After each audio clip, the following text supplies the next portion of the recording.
4. Come a hard time then, come an awful hard time. There be a girl before named Alice. She slept in the other end of the quarters, and as soon as she got big, she went to work in the fields, picking and hoeing. But she was addled in the head, off dreaming sometimes, and Mammy said one day that they would sell her. But her body was all right, and they in the White House decided she'd be a good breeder, so they set her for that. She didn't take well to it and fought, and they tied her to make it happen, in the breeding shed back of the quarters. But it went bad, on her head, and her thinking. When it was done, she was worse than before. She wandered in the yard and sometimes even went up to the White House. Except for the house servants and gardening, we weren't allowed to the White House, and when the master one day caught Alice, he took her to the wall of the spring house. The spring house is where we got drinking water. It was made of stone and with heavy walls. They had rings of iron to be made in the walls many years past, big rings of iron with chains and shackles, and they put Alice there and tore her clothes off. Then the master, he whipped her his own self with a rawhide whip cut from an old gin belt used on the cotton gin. Sometimes he doesn't whip and makes a field hand do it and stands with his pistol in his belt and smiles. But sometimes he likes to take the whip, and this time he whipped her until her back was all ripped and bleeding. We had to watch. Every time there was somebody to be on the wall of the spring house and be whipped or other punishments, we all had to watch. When it was done and she had screamed until she sounded like pigs being cut, he made Mammy to go to the salt house and get salt and rub it in the cuts to make more pain. I never heard a sound like that. I'd seen men whipped, but never that kind of sound, cutting like that, high and higher, until it whistled in my ears. Then he left her to hang there until the next day. The flies, they came, and Mammy went out and covered her back with a cloth and kept some of them off so they wouldn't make maggots in the cuts. Next morning, they took her down, and there was some maggot eggs, but not so bad. I helped Mammy clean Alice. When we took her in the quarters, and Mammy, she rubbed grease on Alice's back, and I sat and held her hands because she kept trying to reach around and push Mammy's hand away. All the time, she don't say anything. Not a thing. Not even the silly things she used to say. And when we were done, she lay on the floor in the corner like she was broken inside. Mammy made her some root tea that smelled of bark, but Alice wouldn't drink it. She just lay there all night and the next 3-4 days. During that time, John came, and I talked to him about traded tobacco with him. For 2 nights, he didn't do no work on the trade and went to sleep right after the trough because the master worked him so hard. On the 3rd night after I traded for sometime that same night, Alice ran. My life is short, but some live long, and the one thing we know, short or long, it's wrong to run. Not wrong because it's wrong, but wrong because nobody ever gets away. I've seen 2 to try it, both men. One was an old man named Jim who just couldn't take no more, and one night he up and cut. They set after him the next morning with dogs. Only the master, he don't only go his own self, but took 5 or 6 field hands with them to see so they can carry what they see back to tell us. The dogs be mean. He feeds them things to make them mean. Blood things.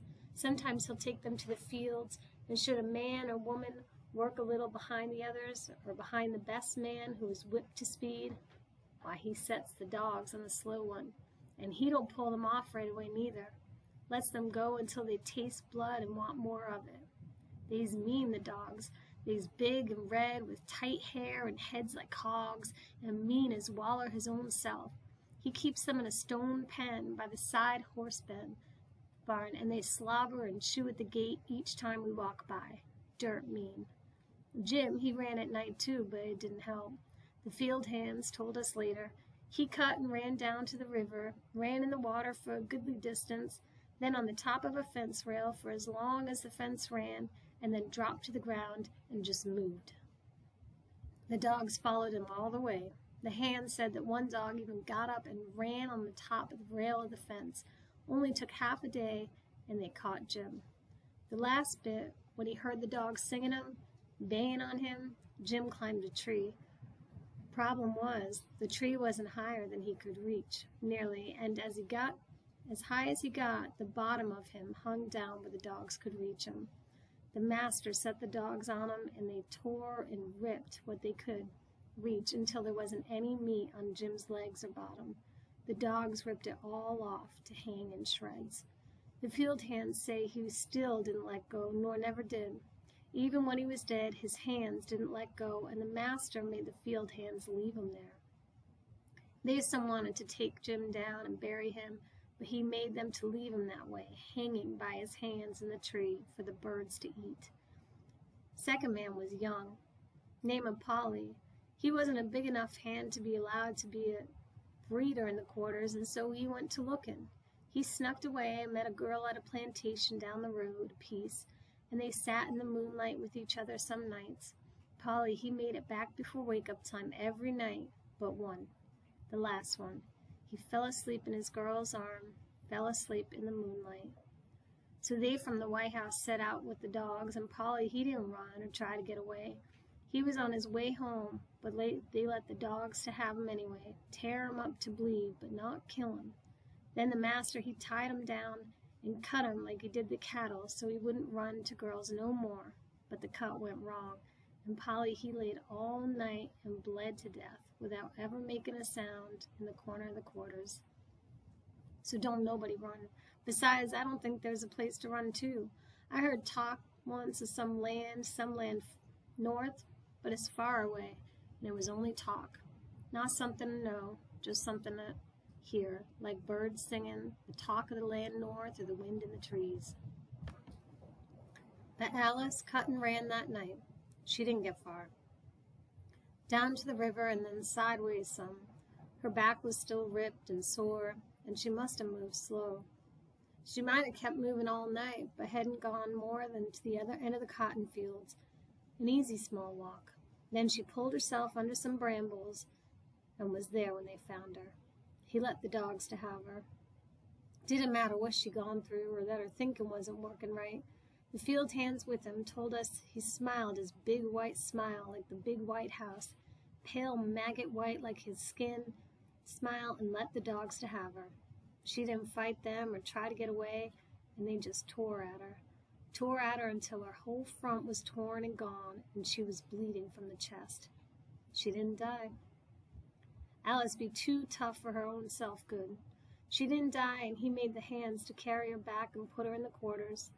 Mammy sewed up what she could with canvas thread and greased and patched, and she lived. She'd be like Polly. She didn't make sounds, or even while Mammy was pulling at the torn flaps of skin and sewing them on her chest. Not a sound. Just stared and stared at the wall. That night John called to me as he came past while I was trying to sleep.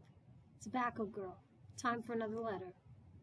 I had been all day helping Mammy, and was tired and sad for Alice, how she'd be at the other end of the quarters, but I went just the same. I still had 2 letters coming from that first pinch of tobacco. He was sitting on his heels in the open doorway. I squatted next to him. "What's the next one?" He used a stick with a sharpened end on it and wiggled in the dirt 2 half circles. "B.